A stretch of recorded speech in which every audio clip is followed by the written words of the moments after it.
প্রিয় ছাত্রছাত্রী অর্থাৎ দশম শ্রেণীর ছাত্রছাত্রী, তোমাদের জন্য আজকে ইতিহাসে অষ্টম অধ্যায়ের কিছু গুরুত্বপূর্ণ শর্টস প্রশ্ন আমি আপলোড করছি।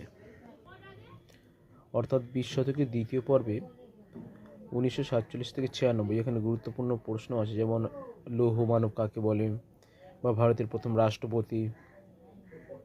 এগুলো খাতাতে কোট করবে, অবশ্যই এগুলো মুখস্থ করবে। আর যারা এখনও পর্যন্ত আমার চ্যানেলটি সাবস্ক্রাইব করো না, অবশ্যই করো, লাইক শেয়ার কমেন্ট করো। যেমন গুরুত্বপূর্ণ একটা প্রশ্ন, এ ট্রেন টু পাকিস্তান, 71 ডায়েরি, ছেড়ে আসা গ্রাম, দক্ষিণারঞ্জন বসু। এদিকে যেমন দেশীয় রাজ্য অন্তর্ভুক্তি গুরুত্ব বলি, খুবই গুরুত্বপূর্ণ প্রশ্ন, উদ্বাস্তব কী।